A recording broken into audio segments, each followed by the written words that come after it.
Olá, meus irmãos, minhas irmãs, meus amigos e companheiros.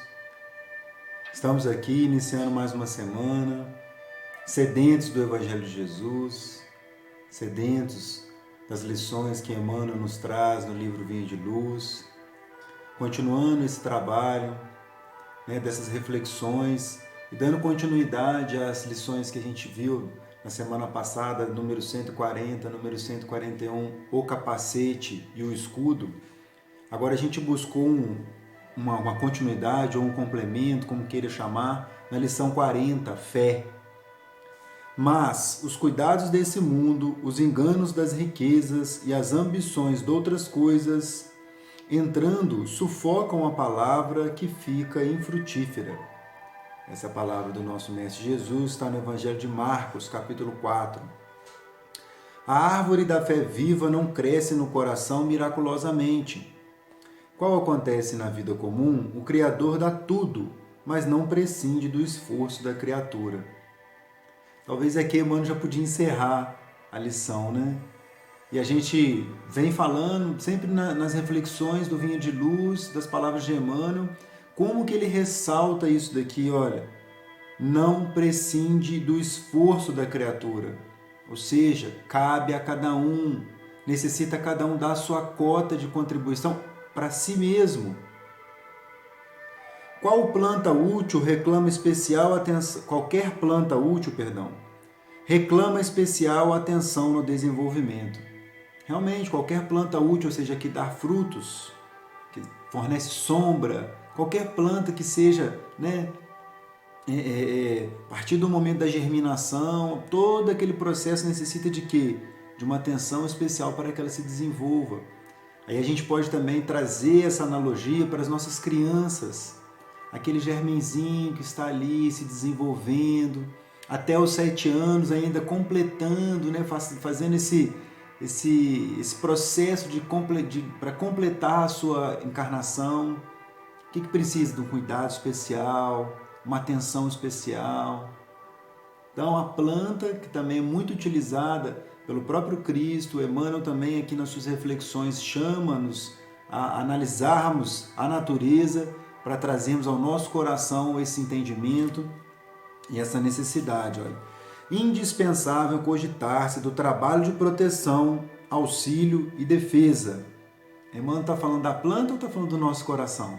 Olha só como cabe muito bem.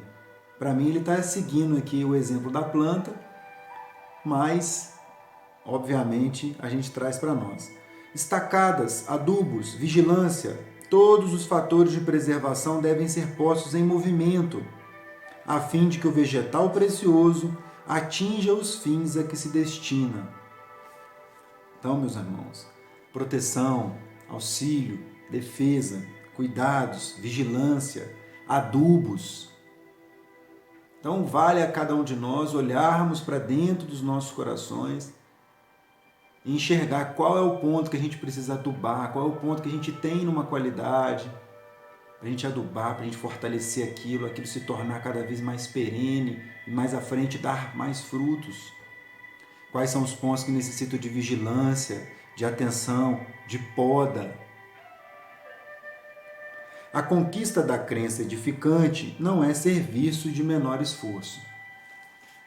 Então aqui ele já passa a encaminhar, a querer falar para nós da fé, a nossa crença. Ela não é um serviço de estalar de dedos. A maioria das pessoas admite que a fé constitua milagrosa auréola doada a alguns espíritos privilegiados do favor divino. Irmãos, Deus, a inteligência suprema, a causa primária de todas as coisas, toda justiça, bondade e amor, Ele vai doar aos seus eleitos, aos seus preferidos? Ou isso é uma conquista de cada coração? Eu lanço essa pergunta a você, o que faz mais sentido? É claro, meus irmãos, vai depender de cada um de nós. Então esses arautos do Evangelho, essas pessoas que já têm um coração mais equilibrado, elas passaram por todo um processo por todo um caminho para conquistar aquilo. O próprio Jesus também passou. E a gente vê os discípulos, Paulo de Tarso, Pedro, João, todos também passaram por esse processo, alcançaram o status espiritual maior através do seu próprio esforço. Isso não veio miraculosamente, não foi apontado um dedo para cada um deles e eles se transformaram nesses arautos. Eles próprios, através dos seus esforços, que chegaram a esse ponto.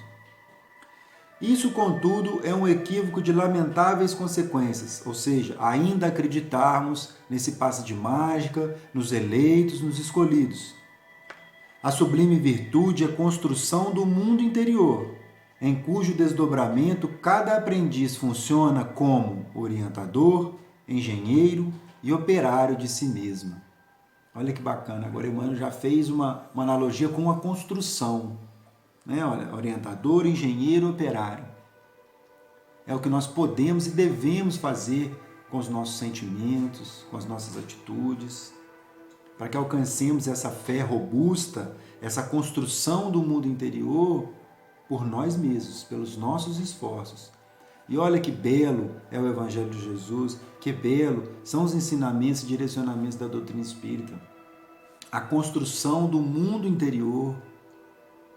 Mais uma vez, meus irmãos, o ano de 2020 nos convida a mudar o planeta.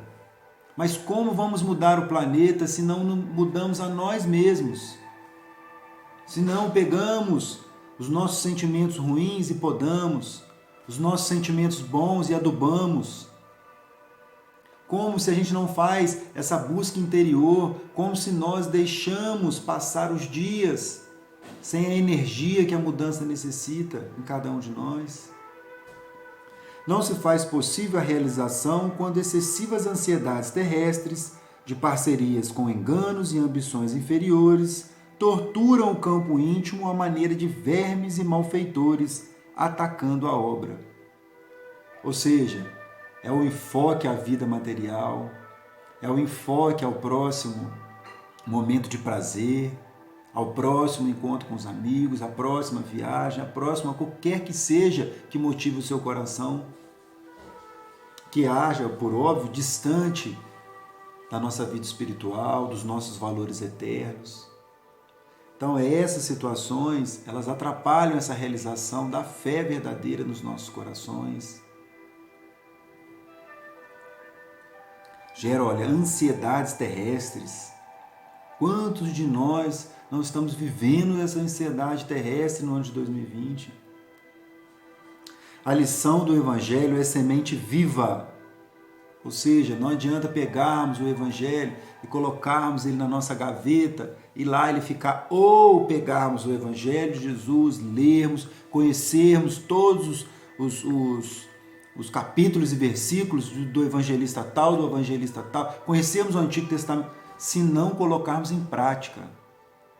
É semente viva, é isso que quer dizer.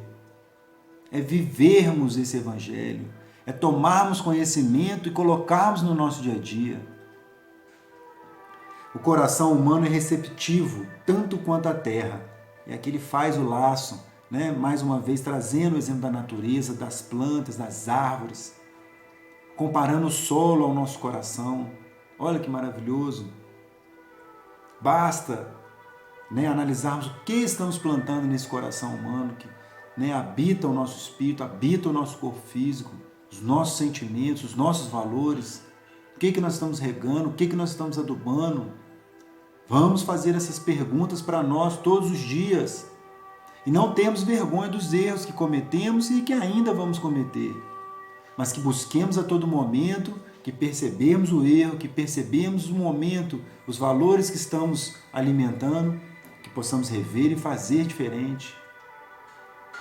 É imprescindível tratar a planta divina com desvelada ternura e instinto enérgico de defesa.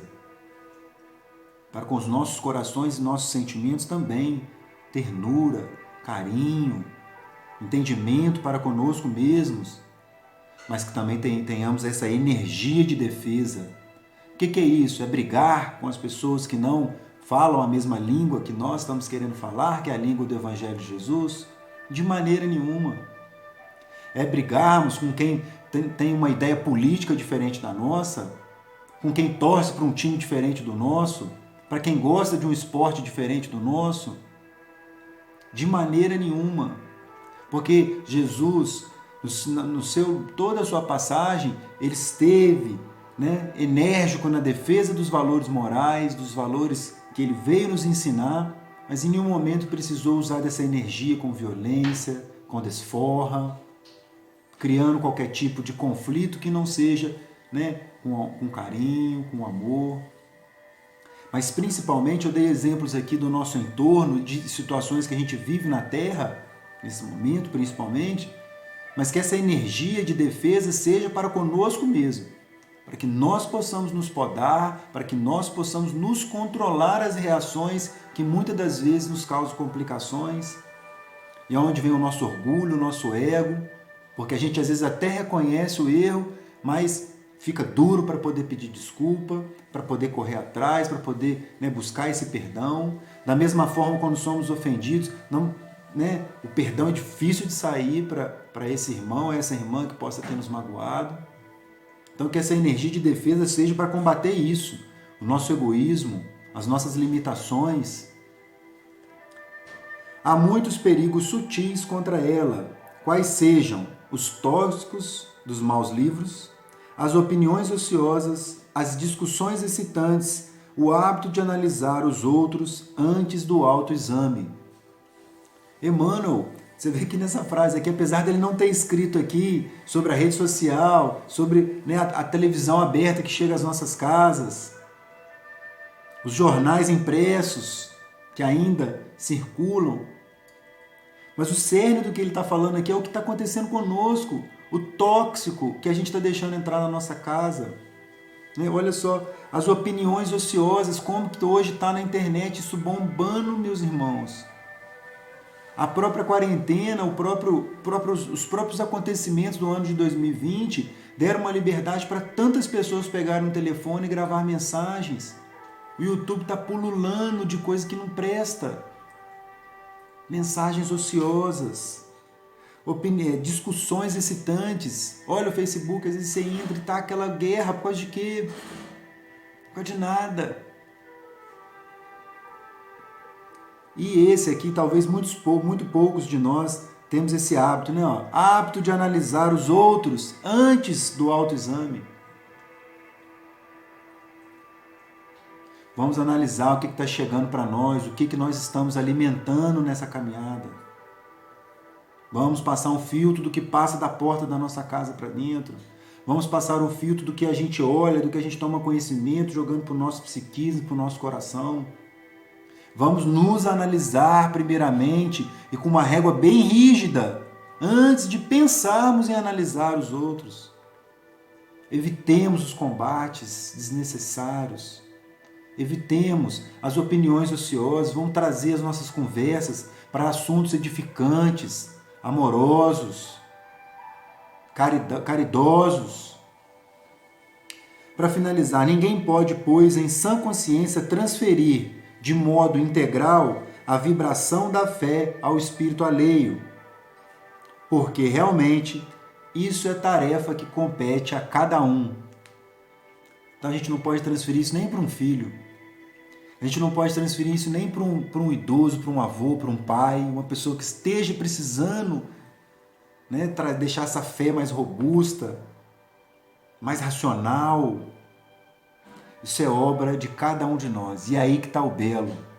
Porque depende de nós, não depende de mais ninguém. E com certeza, se assim decidirmos, a espiritualidade superior nos abraçará e nos auxiliará muito nessa caminhada.